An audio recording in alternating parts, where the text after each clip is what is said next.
Hello friends, to आई सरकारी में आपका स्वागत है। मैं महेश शुक्ला जीएस के नए से में आपका स्वागत करता हूं और आशा करता हूं कि सभी लोग स्वस्थ और मस्त होंगे और आराम से अपनी पढ़ाई कर रहे होंगे। हमारी जो सीरीज चल रही है प्राचीन भारत की, उसमें हम लोगों ने कल साहित्य स्रोत तक पढ़ लिया था, साहित्यिक स्रोत तक पढ़ लिया था। थोड़ा हम आपको ब्रीफ जानकारी दे दें कि हम प्राचीन भारत की सीरीज चला रहे हैं और प्राचीन भारत की सीरीज में ये हम लोग स्रोत पढ़ रहे हैं। प्राचीन भारत के कौन कौन से स्रोत हैं? तो प्राचीन भारत के स्रोत का मतलब है जो हम लोग एंशिएंट हिस्ट्री पढ़ते हैं उसके क्या क्या सोर्सेज हैं। जो हिस्ट्री पढ़ रहे हैं वो कहां से ली गई और कैसे उसको मॉडिफाई किया गया, कैसे प्राचीन भारत बना है। बहुत सारी मार्केट में किताबें होगी और बहुत सारे इतिहासकारों ने अपनी अलग अलग विधाओं को प्रस्तुत किया है प्राचीन भारत के लिए, लेकिन उन विधाओं में स्रोत सबका एक ही है, सोर्सेस सबके एक ही है। पहला स्रोत था पुरातात्विक स्रोत, दूसरा स्रोत था साहित्यिक स्रोत और तीसरा था विदेशी यात्रियों से मिले स्रोत। ठीक है, तो विदेशी भाई पुरातात्विक स्रोत का मतलब है जो पुरातत्व विभाग द्वारा खोजी गई चीजें हैं, जैसे 4000 साल पहले का एक पत्थर मिला है, बहुत पुराने पुराने सिक्के मिले हैं, इनके आधार पर इनका जो इतिहास बनाया गया वो। साहित्यिक में हम लोग ये आते हैं कि वेद, पुराण, महाभारत, वेदांत, छंद आदि जो बने उसके सोर्सेस के आधार पर प्राचीन भारत, और एक विदेशी यात्रियों के आधार पर। तो विदेशी यात्रियों से मतलब है जितने भी विदेशी आए, जितने भी विदेशी भारत में आए, उन्होंने क्या क्या अपने मत दिए और क्या क्या उन्होंने अपनी अवधारणाएं प्रस्तुत की, इसके लिए हम लोग सोर्सेस के लिए उसको ऐड करेंगे। तो 3 प्रकार के स्रोत हो जाते हैं हमारे, पुरातात्विक, साहित्यिक और विदेशी यात्रियों के आधार पर। अब उस सीरीज में हमने पहला पुरातात्विक स्रोत आपको पूरा खत्म कर दिया था। पुरातात्विक स्रोत के अंतर्गत आता है अभिलेख, है ना, अभिलेख हो गया, शिलालेख हो गया और सिक्के हो गए और चित्रकला हो गई, जैसे अजंता और एलोरा की चित्रकला हमने प्रीवियस वीडियो में उसको डिस्कस किया था। और उसके बाद मूर्ति और स्मारक शैलियां जो होती थी, नागर शैली, द्रविड़ शैली, मथुरा शैली वगैरह, जो भी बेसर शैली, तो ये जो शैलियां आती हैं वो अपने स्मारक वगैरह में आ जाती हैं। इसके बाद यहां से पुरातात्विक स्रोत खत्म हो जाता है। सिक्के, मूर्तियां, जैसे हमने आपको बताया था आहत सिक्के क्या होते हैं, तो पुराने जो सिक्के होते हैं उनको आहत सिक्के कहते हैं। तो जैसे शिलालेख हो गया, सिक्के हो गया, चित्रकला होगी, मूर्तियां, स्मारक, भवन, ये हमारे किसके थ्रू जाते हैं? ये पुरातात्विक स्रोत के थ्रू जाते हैं। उसके बाद हमने स्टार्ट किया था साहित्यिक स्रोत।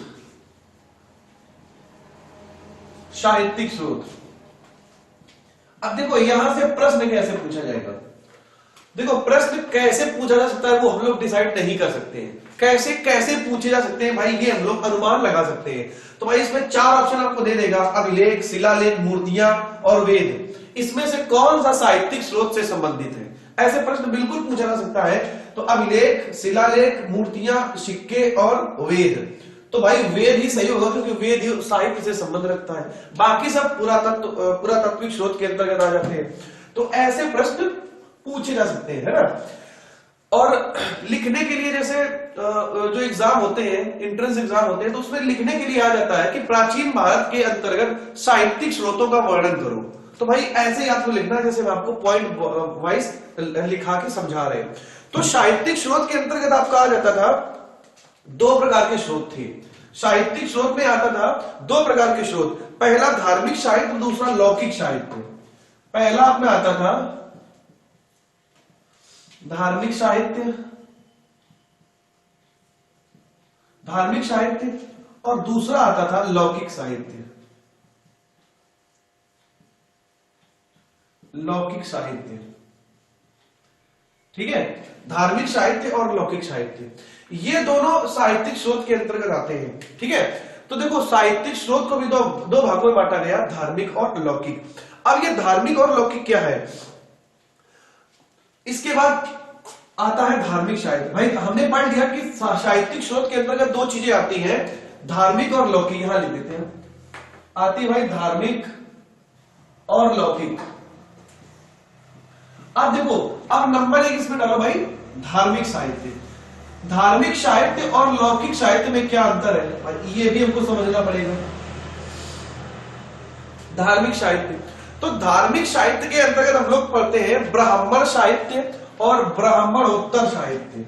भाई ये भाई याद रखना सब, ब्राह्मण साहित्य अच्छी चीजें हैं, ब्राह्मण साहित्य और ब्राह्मणोत्तर साहित्य, ब्राह्मण साहित्य और ब्राह्मणोत्तर साहित्य। ठीक है, देखो सबसे पहले हमने साहित्यिक स्रोत को दो भागों में बांटा, धार्मिक और लौकिक। ठीक है, दो भागों में बांट दिया। उसके बाद भाई धार्मिक स्रोत हम लोग स्टडी कर रहे हैं, तो धार्मिक स्रोत में आता है नंबर पहला पॉइंट है ब्राह्मण साहित्य और दूसरा पॉइंट है ब्राह्मणोत्तर साहित्य।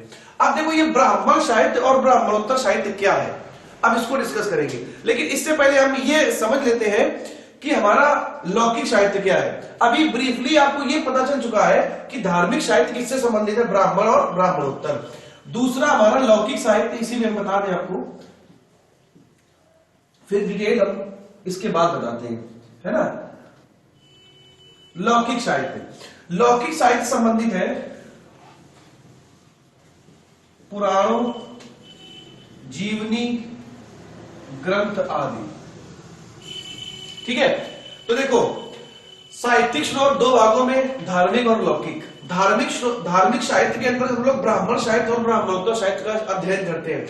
लौकिक साहित्य के अंदर हम लोग जो जीवनी वगैरह होती है, जो बायोग्राफी वगैरह होती है, हमारे जो कवि और वगैरह है उनकी जीवनी, जितने भी ग्रंथ बने हैं, है ना, ग्रंथ जैसे कुरान हो गया, बाइबल हो गया और जेंदावेस्ता हो गया। पता है जेंदावेस्ता किसका होता है? अगर आपको पता है तो कमेंट सेक्शन में कमेंट जरूर करना। ठीक है, पुराण हो गए, वेद हो गया, वेदांत हो गया, छंद हो गया। ठीक है, इसका जो अध्ययन होता है वो लौकिक साहित्य के अंतर्गत करते हैं। इसका मतलब ये है कि आप लोगों को एक ब्रीफ जानकारी ये मिल गई है कि धार्मिक साहित्य और लौकिक साहित्य क्या है, धार्मिक साहित्य और लौकिक साहित्य क्या है। ठीक है, अब इसके अंतर्गत हम लोग इसका ब्रीफ नॉलेज लेते हैं कि धार्मिक साहित्य के अंतर्गत ये लिख लिया ना, क्या स्क्रीनशॉट ले लेना। अब हम लोग ये अध्ययन करेंगे, ये समझेंगे कि धार्मिक साहित्य के अंतर्गत जो ब्राह्मण साहित्य है वो क्या है। ठीक है, ब्राह्मण साहित्य और ब्राह्मणोत्तर साहित्य हमने आपको बताया था। अब इसमें देखो सबसे धार्मिक साहित्य, आपकी हेडिंग पड़ेगी धार्मिक साहित्य।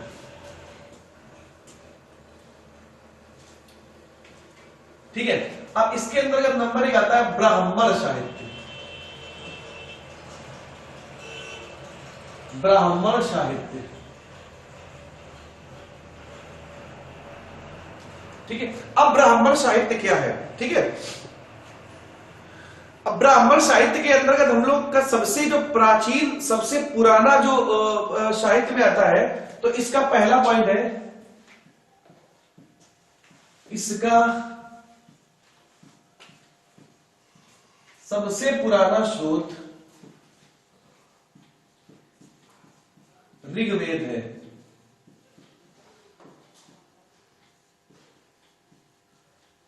इसका सबसे पुराना स्रोत ऋग्वेद है। ठीक है, सबसे पुराना स्रोत ऋग्वेद है और इसमें प्राचीन आर्यों के बारे में बात की गई है। इसमें किसके बारे में भाई? प्राचीन आर्यों के बारे में बात की गई है। इसमें प्राचीन आर्यों के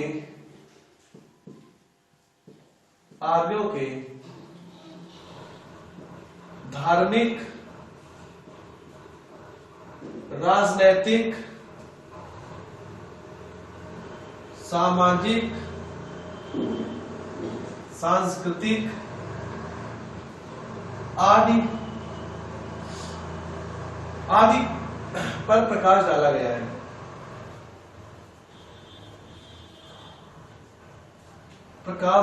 है। धार्मिक विधाओं पर।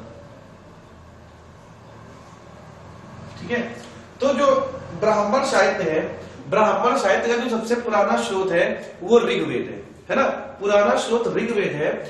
और ऋग्वेद में जो वर्णन किया गया है वो प्राचीन आर्यों के धार्मिक, राजनैतिक, सामाजिक, सांस्कृतिक विधाओं आदि पर प्रकाश डाला गया है। इसका मतलब यह है जो ब्राह्मण साहित्य है उसका संबंध कहीं ना कहीं ऋग्वेद से, है ना, ऋग्वेद से। लेकिन अभी सर आपने ये बताया था कि वेदों का अध्ययन हम लोग लौकिक साहित्य में करते हैं। देखो वे दोनों साहित्य एक दूसरे की ही कड़ी है ना। लौकिक साहित्य से ही ब्राह्मण साहित्य निकला है ना, और दोनों ही साहित्यिक स्रोत के अंतर्गत, दोनों में से कहीं ना कहीं रिलेशन या संबंध जरूर तो होगा। जैसे श्वेतांबर और दिगंबर, श्वेतांबर और दिगंबर दोनों अलग अलग हुए थे, लेकिन कड़ी तो एक ही के थे ना, कड़ी तो एक ही चीज के थे। ऐसे ही बेटा धार्मिक साहित्य से दो चीजें निकली है, ब्राह्मण साहित्य और लौकिक साहित्य, और वो दोनों एक दूसरे की कड़ी है, और उन कड़ी को जोड़ता कौन है? वेद। उन कड़ी को कौन जोड़ता है? वेद। और इसका ब्राह्मण साहित्य का सबसे पुराना है हमारा ऋग्वेद। अब इसमें नेक्स्ट पॉइंट है वेदों की संख्या। वेदों की संख्या 4 बताई गई, 4 बताई गई थी उस समय, 4 बताई गई थी, जिसमें सबसे पुराना ऋग्वेद था, जिसमें सबसे पुराना ऋग्वेद था। वेदों की जो संख्या थी वो 4 थी, और इसमें सबसे पुराना ऋग्वेद था। 4 थे कौन वो? ऋग्वेद, यजुर्वेद, सामवेद और अथर्ववेद। अथर्ववेद, ठीक है, ऋग्वेद, यजुर्वेद, सामवेद और अथर्ववेद, ये 4 वेद थे, और सबसे पुराना वेद हमको ऋग्वेद को बताया गया था। इसके बाद आता है वैदिक युग को सांस्कृतिक युग इसके बाद आता है वैदिक युग, मतलब ब्राह्मण साहित्य के अंतर्गत जिस युग का हम लोग अध्ययन करेंगे वो आता है वैदिक युग। तो वैदिक युग में जो स्रोत था, वैदिक युग के सांस्कृतिक और धार्मिक, सांस्कृतिक व धार्मिक, वैदिक युग के सांस्कृतिक व धार्मिक विधाओं का संबंध, विधाओं का संबंध ऋग्वेद से था, ऋग्वेद से था। देखो ब्राह्मण साहित्य के अंतर्गत हम लोग अभी अध्ययन कर रहे हैं क्या है ब्राह्मण साहित्य। तो ब्राह्मण साहित्य जो निकला है वो कहां से निकला है? ऋग्वेद से, ऋग्वेद से। लेकिन अभी हमने जस्ट पहले आपको बताया था कि वेद जो आते हैं वो लौकिक साहित्य के अंतर्गत आते हैं, तो लौकिक साहित्य से ही ब्राह्मण साहित्य का जन्म हुआ है, ठीक है, ऐसा वेद बताते हैं, ठीक है, वेद बताते हैं, वेद बताते हैं ना। और वेद कितने हैं? 4, ऋग्वेद, यजुर्वेद, सामवेद, अथर्ववेद। ऋग्वेद सबसे पुराना है, और अथर्ववेद में महिलाओं के बारे में जानकारी दी गई है। ये भी वन लाइनर प्रश्न पूछा जा चुका है। अभी हम वेदों के बारे में और आपको जानकारी देंगे। तो कुल मिला के इससे कंफ्यूज मत होना कि सर अभी आपने लौकिक साहित्य के अंतर्गत वेद को बताया था और अब आप ब्राह्मण साहित्य में भी वेद को बता रहे हैं। तो याद रखना लौकिक साहित्य का जो वेद है उससे ही, वेदों से ही ब्राह्मण साहित्य का जन्म हुआ है। भाई ब्राह्मण कौन होता है? आज का जो ब्राह्मण है, जो काशी, बनारस और बहुत ही पुण्य जगह में रहते हैं और वहां पूजा अर्चना करते हैं, तो वो पढ़ते क्या है? वेदी पुराण भागवत तो पढ़ते हैं, वही तो पढ़ते हैं। तो इसका मतलब है कहीं ना कहीं ब्राह्मणों का जो साहित्य आ रहा है वो वेदों और पुराणों में ही के अंतर्गत ही आ रहा है। उसके ऊपर भाई जो सबसे अच्छा ब्राह्मण होगा, जो मठाधीश या शंकराचार्य टाइप के ब्राह्मण होंगे, वो वेदों के ज्ञाता होंगे, है ना, वेदों के ज्ञाता होंगे, पुराणों के ज्ञाता होंगे। तो इसका मतलब ये है कि उनका जो साहित्य है वो वेदों से निकल कर आ रहा है। तो बहुत ये सोचने वाली बात है कि लौकिक साहित्य से ही ब्राह्मण साहित्य का जन्म हुआ है, और लौकिक साहित्य और ब्राह्मण साहित्य के बीच की कड़ी क्या है? वेद। आई थिंक इतना आपको क्लियर हो गया होगा। और इसमें वेदों में भी भाई 4 वेद आ जाते हैं, तो 4 वेद में स्रोत किसको बनाएंगे ब्राह्मण साहित्य का? तो जो सबसे पुराना वेद होगा ऋग्वेद, ठीक है।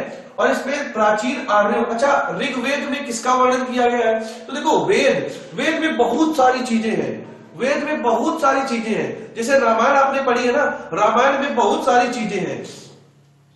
ये बताया जाता है कि रामायण में विश्व के लगभग देशों को कवर कर लिया गया है।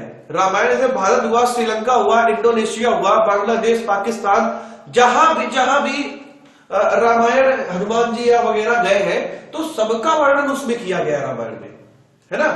तो ब्राह्मण साहित्य के में ऋग्वेद जो आता है, तो ऋग्वेद के अंदर हम लोग किसका अध्ययन करते हैं, बहुत सारी चीजें हैं, लेकिन उसको अगर एक कंक्लूजन में हम लोग बांध दें तो उस समय के जो आर्य थे, आर्य भारत में पश्चिम एशिया से आए थे, ठीक है।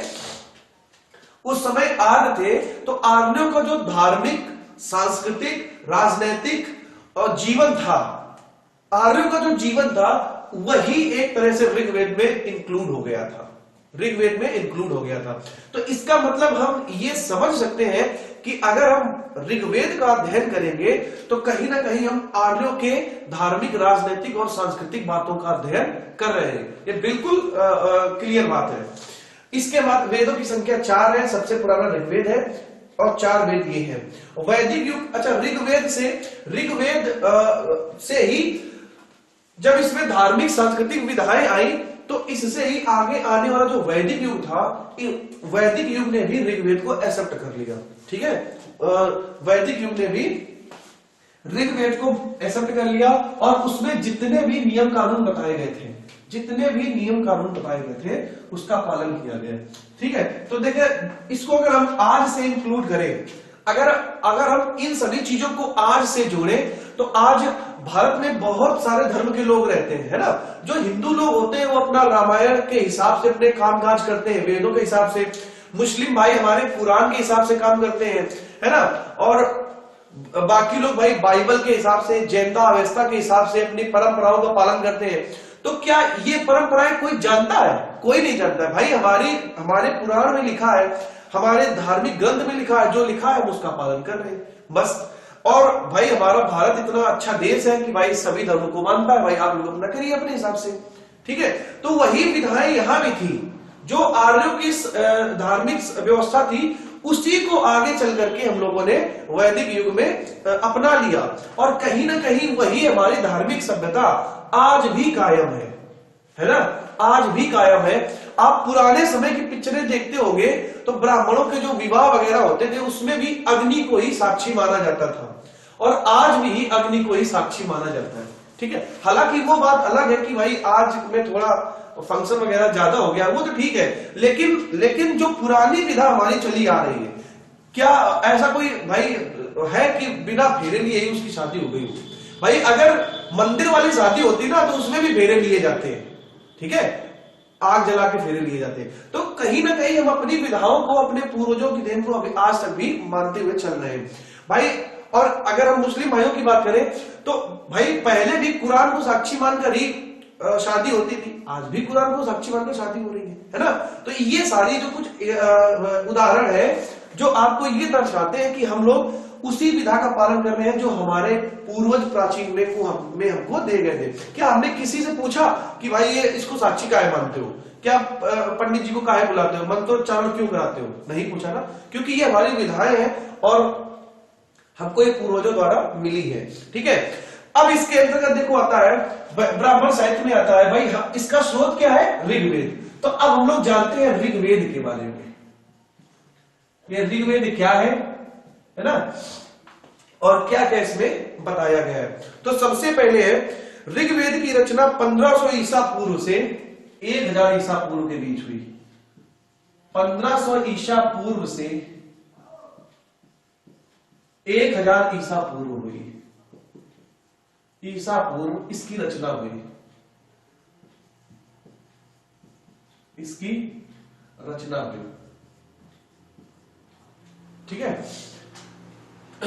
इसकी रचना हुई। यही वैदिक युग का समय था। 1500 ईसा पूर्व से 1000 ईसा पूर्व में इसकी रचना हुई थी, यही वैदिक युग का समय था, ठीक है।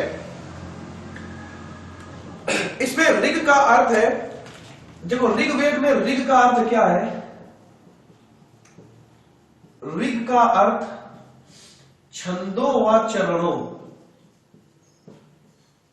छंदों व चरणों का समायोजन, छंदों व चरणों का समायोजन, और उससे ऐसा एक मंत्र बना है ना, छंदों और चरणों का समायोजन।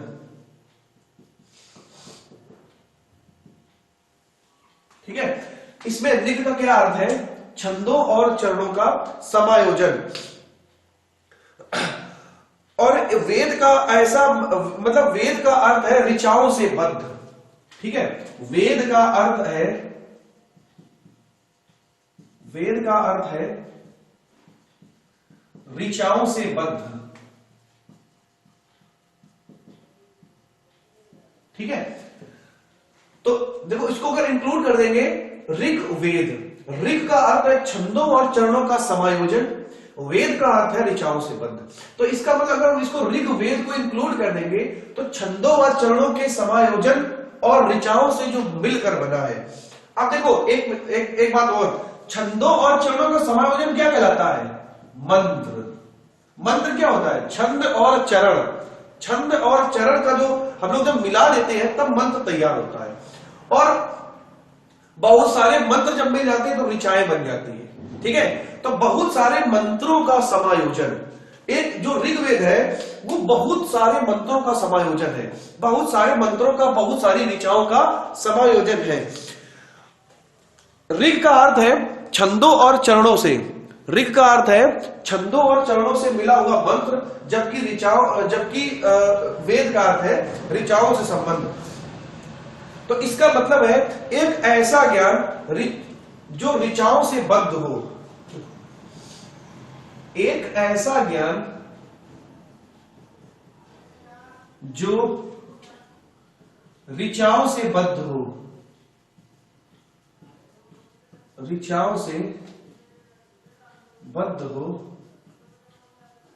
ऋग्वेद कहलाता है।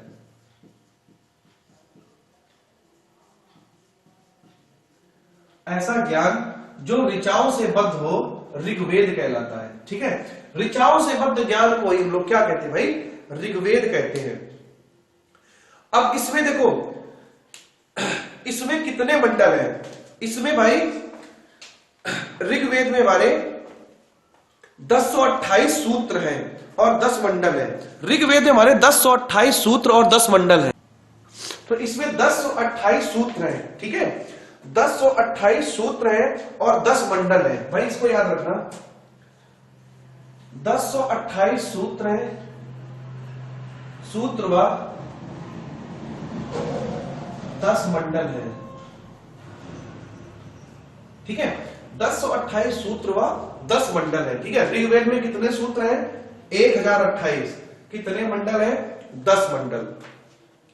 तो देखो, एक जो ऐसा ज्ञान जो मंत्रों से मिलकर बना है, ऋचाओं से मिलकर बना है, क्या कहलाता है? हमारा ऋग्वेद कहलाता है, ऋग्वेद कहलाता है ना। इसमें 1028 सूत्र और 10 मंडल है। इसके बाद पॉइंट लिख लेना, पहला व आखिरी मंडल, पहला व आखिरी मंडल सबसे बाद में जोड़ा गया,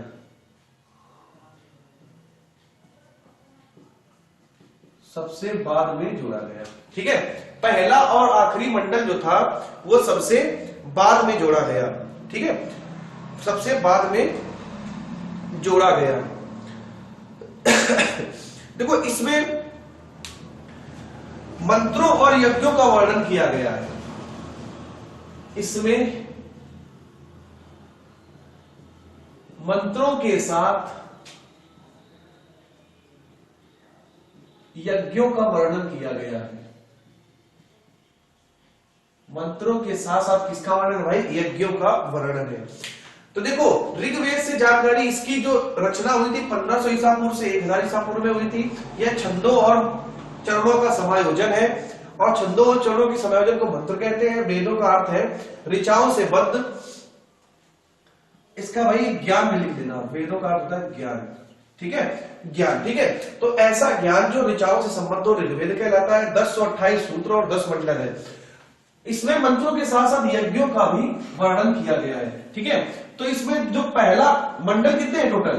10 मंडल है और 1028 सूक्ति हैं, और इसमें पहला मंडल और 10वां मंडल, पहला और 10वां मंडल सबसे आखिरी में जोड़ा गया था, सबसे आखिरी में जोड़ा गया था। और इसके बाद देखो ऋग्वेद में 2 ब्राह्मण ग्रंथ हैं, ऐतरेय और कौशिकी, ठीक है। इसमें 2 ब्राह्मण ग्रंथ हैं ऋग्वेद में, 2 ब्राह्मण ग्रंथ हैं, 2 ब्राह्मण ग्रंथ है। पहला है ऐतरेय, पहला ऐतरेय, दूसरा है कौशितकी। पहला ऐतरेय ब्राह्मण है और दूसरा है कौशितकी, ठीक है, कौशितकी ब्राह्मण, कौशितकीय ब्राह्मण। इसको लोग बोलते हैं शंखनाद, कौशितकीय ब्राह्मण या शंखनाद, है ना, या शंखनाद या कौशितकी या शंखायन, ठीक है। ऋग्वेद के कितने ब्राह्मण है, कितने ब्राह्मण ग्रंथ है? तो पहला है ऐतरेय ब्राह्मण, ऐतरेय ब्राह्मण, और दूसरा है कौशितकी या शंखायन ब्राह्मण, ठीक है। कौशितकी या शंखायन ब्राह्मण, इसके 2 ग्रंथ है। तो इतनी सारी ऋग्वेद के बारे में आपको जानकारी दी गई है, ठीक है। जो मंडल है इसमें वो 10 है, और याद रखना 10वें मंडल में जो क्या दिया गया है, 10वें मंडल में मनुष्य को बताया गया है, 10वें मंडल में, क्योंकि मनुष्य को बताया गया और ब्राह्मण, क्षत्रिय, वैश्य और शूद्र, ऐसा बताया गया है कि ब्राह्मण जो है वो जीभ से, और क्षत्रिय शोल्डर से मतलब कंधों से, वैश्य जंघों से, और शूद्र पैरों से, ऐसे ऐसे वो निकले हैं, ऐसा उसमें बताया गया, ठीक है। तीसरे मंडल में क्या है? तीसरे मंडल में है गायत्री मंत्र, है ना, सावित्री द्वारा सूर्य को समर्पित, भाई लिख लो ये, ठीक है। 10वें मंडल में ब्राह्मण विधाओं का वर्णन है, ब्राह्मण विधाओं का वर्णन है। इसके बाद दूसरा नेक्स्ट आता है तीसरे मंडल में सावित्री द्वारा सूर्य को समर्पित, सावित्री द्वारा सूर्य को समर्पित गायत्री मंत्र है, गायत्री मंत्र, सावित्री द्वारा सूर्य को समर्पित गायत्री मंत्र, ठीक है। देखो ऋग्वेद में 2 ब्राह्मण ग्रंथ है, ऐतरेय ब्राह्मण और कौशितकी ब्राह्मण, शंखायन, उसी को हम लोग बोलते हैं। 10वें मंडल में ब्राह्मण विधाओं का वर्णन किया गया है, इसमें लिख लेना ब्राह्मण, क्षत्रिय, वैश्य और शूद्र, ठीक है। ब्राह्मण, क्षत्रिय, वैश्य और शूद्र, ये इनका वर्णन किया गया है। तीसरे मंडल में सावित्री द्वारा सूर्य को समर्पित गायत्री मंत्र है।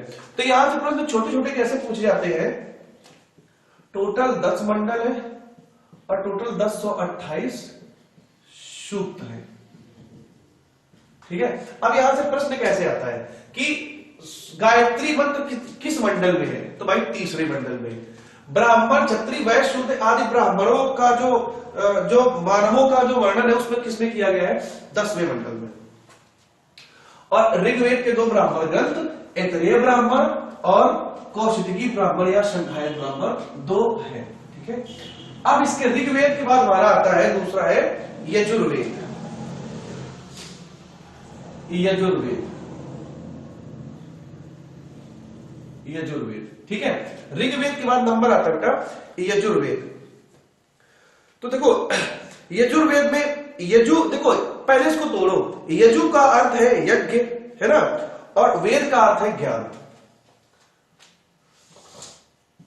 यजुर का मतलब है यज्ञ, यजुर का अर्थ यज्ञ,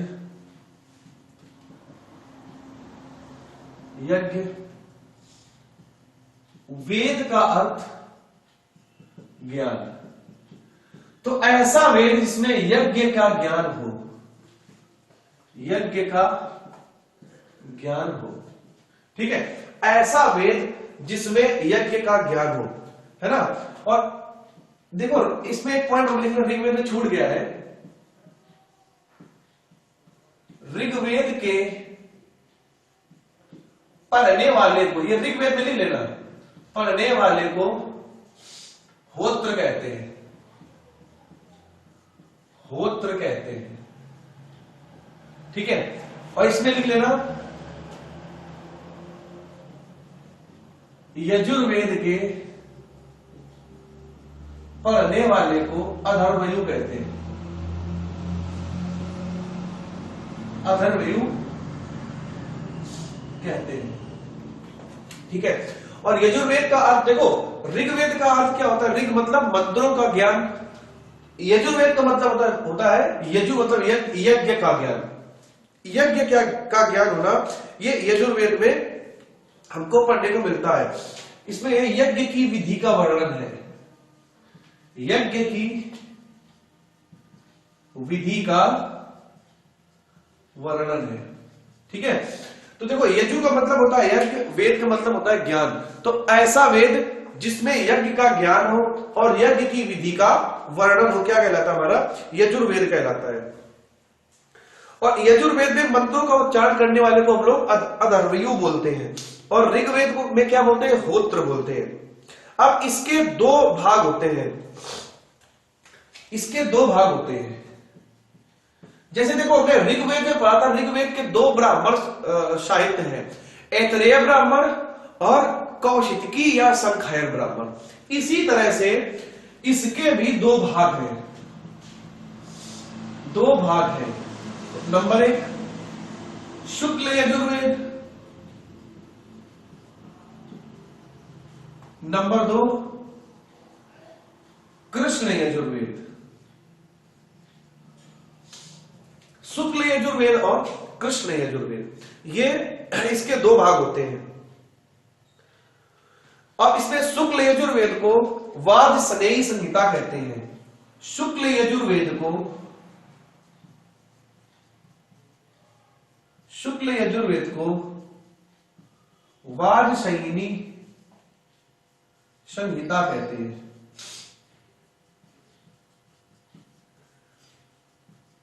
वाद संहिनी संहिता कहते हैं, शुक्ल यजुर्वेद को वाद संहिनी संहिता कहते हैं। देखो ऋग्वेद के दो भाग हैं और यजुर्वेद के भी हमारे दो भाग हैं, यजुर्वेद के भी दो भाग हैं, शुक्ल यजुर्वेद और कृष्ण यजुर्वेद, शुक्ल यजुर्वेद और कृष्ण यजुर्वेद। शुक्ल यजुर्वेद को वाद संहिनी संहिता पे कहते हैं, यजुर्वेद में मंत्र पढ़ने वाले को अधर्वयु कहते हैं। इसमें यज्ञ का वर्णन किया गया है। ठीक है, यज्ञ का वर्णन। एक बात और याद रखना, यजुर्वेद कर्मकांड प्रधान है, यजुर्वेद कर्मकांड प्रधान है, यजुर्वेद कर्मकांड प्रधान है। तो जो यजुर्वेद होता है वो उसमें कर्मकांड को हम लोग ज्यादा प्रेफरेंस देते हैं। अच्छा, कर्मकांड से मतलब क्या है?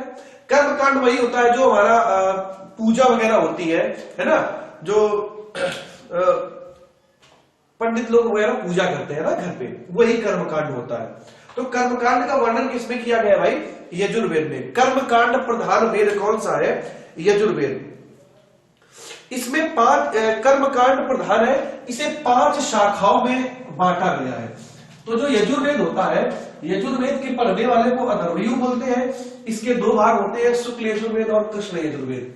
ठीक है, इसके बाद हमने ये पढ़ा था कि यह कर्मकांड प्रधान है,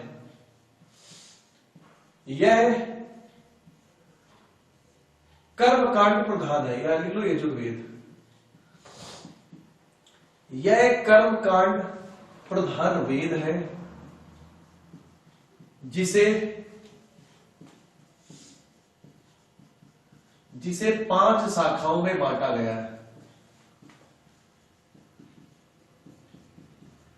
जिसे 5 शाखाओं में बांटा गया है।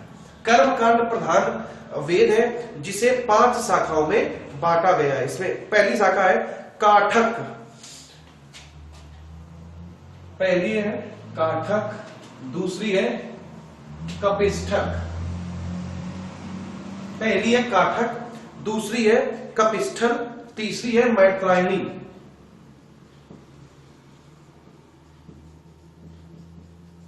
तीसरी है मैत्रायणी, काठक, कपिस्थल और तीसरी है मैत्रायणी, चौथी है तैत्तिरीय। तैत्तिरीय, चौथी तैत्तिरीय है और पांचवी और लास्ट है वाजसनेयी। वाजसनेयी, ठीक है। तो देखो जो यजुर्वेद है, यजुर्वेद के भाग कितने हैं? यजुर्वेद के भाग हैं दो, शुक्ल यजुर्वेद और कृष्ण यजुर्वेद। और अगर ये पूछा जाए कि यजुर्वेद को कितनी शाखाओं में बांटा गया है, तो इसको हम 5 शाखाओं में बांट सकते हैं। चूंकि ये कर्मकांड प्रधान है, कर्मकांड प्रधान होने के साथ इसकी 5 शाखाएं हैं। पहली शाखा है काठक, दूसरी है कपिस्थल, तीसरी है मैत्रायणी, चौथी है तैत्तिरीय और पांचवी है वाजसनेयी। ये इसकी 5 शाखाएं हैं।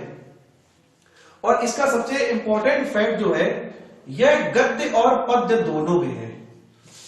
यह गद्य व पद्य दोनों में है।